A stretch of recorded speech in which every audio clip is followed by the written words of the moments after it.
Now let's see supplier invoice. ఇప్పుడు supplier invoice కూడా same customer invoice లానే అన్నమాట. ఒక ట్రిప్‌కి అయినా రైజ్ చేయొచ్చు. మల్టిపుల్ ట్రిప్స్‌కైనా రైజ్ చేయొచ్చనమాట సప్లయర్ ఇన్వాయిస్ కూడా. ఇప్పుడు మనం ఇన్వాయిస్ ఎట్లా రైజ్ చేయాలో చూద్దాం.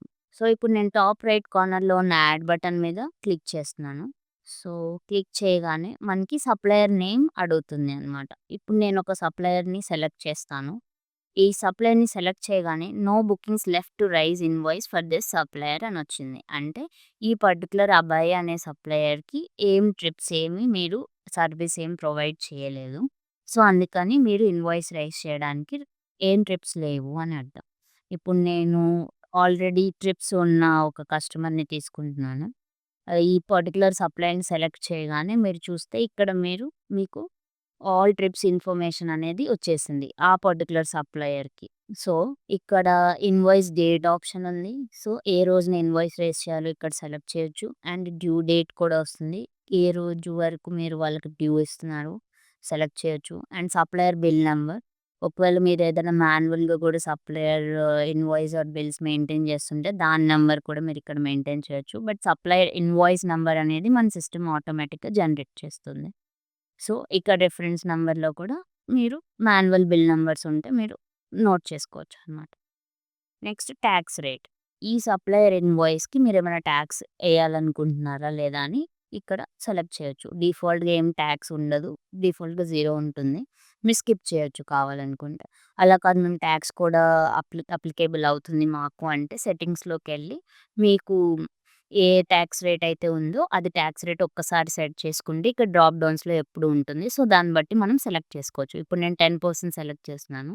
సెలెక్ట్ చేయగానే నాకు టాక్స్ ఇక్కడ వస్తుంది. సో, ఇప్పుడు ఈ ఆల్ ట్రిప్స్ టుగెదర్ సమ్ అయిపోయి నాకు 3,64,895 ఉంది సబ్ టోటల్. సో, ఇప్పుడు ఈ ట్రిప్స్ మొత్తానికి నేను ఇన్వాయిస్ రైజ్ చేయాలనుకోవట్లేదు. ఏవైతే వద్దు నాకు అనుకుంటారో వాటిని ఇక్కడ రిమూవ్ చేయొచ్చు. ఆ పర్టిక్యులర్ ట్రిప్‌కి నేను ఇన్వాయిస్ రైజ్ చేయను అని రిమూవ్ చేయొచ్చు. ఇప్పుడు నేను ఓన్లీ 6 ట్రిప్స్‌కి ఇన్వాయిస్ రైజ్ చేస్తున్నాను. ఇక్కడ ఈచ్ ట్రిప్ ఇన్ఫర్మేషన్ మనకి డీటెయిల్‌గా కనిపిస్తుంది. LR number, pickup date and drop date, ఆ వెహికల్ నంబర్ అన్నీ వస్తుంది. అండ్ ఇక్కడ మీరు చూస్తే ఫ్రైట్ అండ్ ఆ పర్టిక్యులర్ అడ్జస్ట్‌మెంట్స్ అంటే ఆ పర్టిక్యులర్ ట్రిప్‌కి పైన ఉన్న మెయింటెనెన్స్ కానీ, చార్జెస్ కానీ వాటన్నిటి కూడా సమ్ అయిపోయి మనకి అమౌంట్స్ కనిపిస్తాయి డీటెయిల్‌గా. ఇక్కడ సబ్ టోటల్‌లో sum of all the trip freight amounts వస్తుంది. అండ్ సీజీఎస్టీ, ఎస్జీఎస్టీ మనకి 10% సెలెక్ట్ చేసాం కాబట్టి స్ప్లిట్ అయ్యి వస్తుంది. ఇన్వాయిస్ అమౌంట్ ఇంతొచ్చింది. ఇప్పుడు ఒకవేళ టీడీఎస్ కూడా మీరు అప్లికేబుల్ అవుతుంది మీకు అంటే మీరు సెలెక్ట్ చేయొచ్చు. ఇక్కడ ఎంటర్ చేయొచ్చు. నేను 1.5% ఎంటర్ చేస్తున్నాను. ఎంటర్ చేసిన తర్వాత టీడీఎస్ నాకు ఇంత అమౌంట్ అయింది. రౌండ్ ఆఫ్ డిఫాల్ట్‌గా వర్క్ అవుతుంది. మీకు వద్దనుకుంటే సెట్టింగ్స్‌లోకెళ్ళిపోయి కంపెనీ సెట్టింగ్స్‌లో రౌండ్ ఆఫ్‌ని డిజేబుల్ చేయొచ్చు. అమౌంట్ టు పే ఇంతుంది. ఆల్రెడీ కొన్ని ట్రిప్స్‌కి మీరు అమౌంట్ పే చేశారు. సమ్ 15,000 అందుకే పెయిడ్ అమౌంట్‌లో 15,000 ఉంది. అంటే ఇన్వాయిస్ రైజ్ చేయకముందే కొంచెం అడ్వాన్స్ ఇచ్చారు 15,000. ఇప్పుడు బ్యాలెన్స్ డ్యూ వచ్చేసి ఇంతుంది. సో, దీనికి మనం ఇన్వాయిస్ రైజ్ చేయాలి. ఇక్కడ మీరు 4 ఆప్షన్స్ కనిపిస్తున్నాయి. క్యాన్సిల్ అంటే ఇన్వాయిస్ రైజ్ చేయొద్దు అనుకుంటే క్యాన్సిల్ చేయండి. సేవ్ బటన్ ఆరెంజ్ బటన్ మీద క్లిక్ చేస్తే జస్ట్ ఈ ఇన్వాయిస్ రైజ్ అవుతుంది. సేవ్ అండ్ క్రియేట్ న్యూ మీద క్లిక్ చేస్తే ఇన్వాయిస్ రైజ్ అయ్యి కొత్త ఇన్వాయిస్ క్రియేట్ చేయడానికి ఆప్షన్ కనిపిస్తుంది. సేవ్ అండ్ యాడ్ పేమెంట్‌తో ఇన్వాయిస్ రైజ్ చేసి అక్కడికక్కడే నేను పేమెంట్ పే చేశాను అని చెప్పి మీరు రికార్డ్ చేయొచ్చు. ఇప్పుడు నేను ప్రస్తుతానికి ఆరెంజ్ బటన్ మీద క్లిక్ చేసి జస్ట్ ఇన్వాయిస్‌ని సేవ్ చేస్తున్నాను. ఇన్వాయిస్ సేవ్ చేయగానే నాకు ఇన్వాయిస్ క్రియేట్ అయింది. ఆటోమేటిక్ బిల్ నంబర్ జనరేట్ అవుతుంది మనకి. అండ్ ఆ ఇన్వాయిస్ డేట్‌తో వస్తుంది. అమౌంట్ టు పే కూడా వచ్చింది. ఇక్కడ పెయిడ్ అమౌంట్ ఆల్రెడీ వాళ్ళు 15,000 మనం వాళ్ళకి అడ్వాన్స్ ఇచ్చేసాం కాబట్టి సో, పెయిడ్ అమౌంట్ ఇంతొచ్చింది. బ్యాలెన్స్ డ్యూ రిమైనింగ్ మనకు కనిపిస్తుంది. సో, ఇక్కడ స్టేటస్ చూస్తే మీరు పార్షియల్‌లో ఉంది. అంటే హాఫ్ పేమెంట్ మనం చేసాము. ఇంకా అమౌంట్ పార్షియల్‌గా పే చేయాలి అని చూపిస్తుంది. అలా కాదు మనం అస్సలు పే చేయలేదు అంటే అన్‌పెయిడ్ స్టేట్‌లో ఇట్లా రెడ్ కలర్‌లో ఉంటుంది. పే చేస్తే గ్రీన్ కలర్‌లో ఉంటుంది.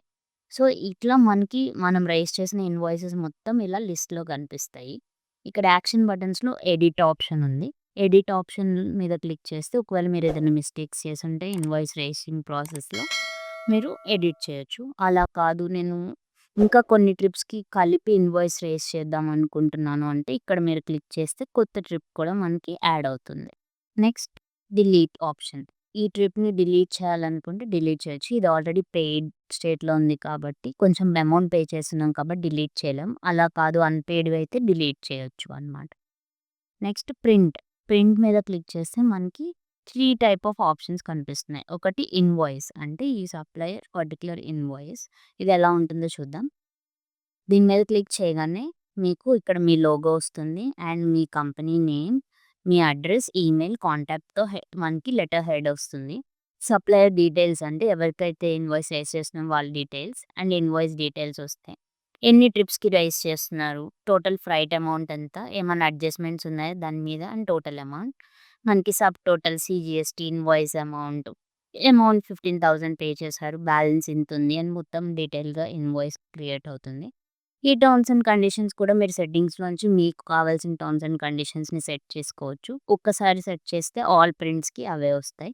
మీరిక్కడ సైన్ చేసి వాళ్ళకి ఇన్వాయిస్ ఇచ్చేయొచ్చు. ఇప్పుడు ఈ పర్టిక్యులర్ ఇన్వాయిస్‌కి యానెక్జర్ గూడా చూద్దాం ఎట్లా ఉంటుందో. యానెక్జర్ అంటే ఆల్ డీటెయిల్డ్ ఇన్ఫర్మేషన్ కనిపిస్తుంది ఆల్ ట్రిప్స్‌ది. సో, ఇక్కడ మీరు చూస్తే ట్రిప్ నంబర్ 1కి ఫ్లైట్ అమౌంట్ 5,555. సెకండ్ ట్రిప్‌కి 5,000 నెక్స్ట్ 1,00,000 అలాగా మనకి డీటెయిల్డ్ ఇన్ఫర్మేషన్‌తో వస్తుంది యానెక్జర్. నెక్స్ట్ వచ్చేసి కమిషన్ లెటర్. ఇది ఎందుకు యూజ్ అవుతుందంటే ఒకవేళ మీరు కమిషన్ బేస్‌లో వర్క్ చేస్తుంటే సో, వాళ్ళకి lorry owners are vehicle owners it can be anyone. ఆ వెహికల్ ఓనర్స్‌కి మీరు కమిషన్ లెటర్ ఇవ్వాలి కాబట్టి ఇది యూజ్ అవుతుందనమాట.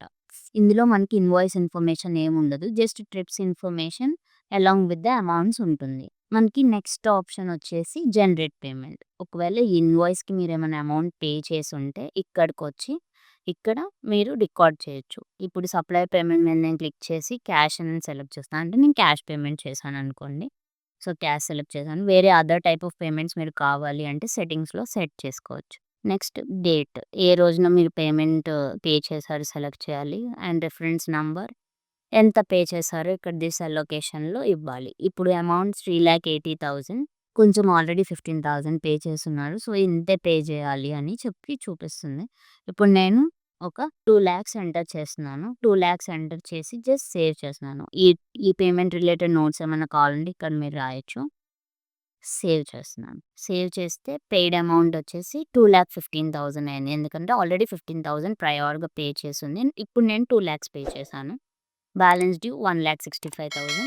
సో, స్టేటస్ వచ్చేసి పార్షియల్. ఫుల్ పేమెంట్ చేసేస్తే ఒకవేళ నేను జస్ట్ పేమెంట్ టైప్ సెలెక్ట్ చేసి సేవ్ కొట్టేస్తున్నాను. సో, ఫుల్ పేమెంట్ అయిపోయింది. పెయిడ్ స్టేట్‌లో ఎళ్తుంది. సో, ఇలాగా ఈ పర్టిక్యులర్ ఇన్వాయిస్‌కి ఇక్కడి నుంచి ఇక్కడే మీరు పేమెంట్ కూడా చేసినట్టు రికార్డ్ చేసుకోవచ్చనమాట. అలా కాదు నేను ఆల్ ఇన్వాయిసెస్ టుగెదర్ ఒకటేసారి పేమెంట్ పే చేస్తాను అంటే మనకి సప్లయర్ పేమెంట్స్ అని సెపరేట్‌గా ఆప్షన్ ఉంది. కస్టమర్స్‌కైతే కస్టమర్ పేమెంట్స్ అని ఉంటుంది. సో, ఇది ఎలా యూజ్ చేయాలో నెక్స్ట్ వీడియోలో చూద్దాం. Thank you.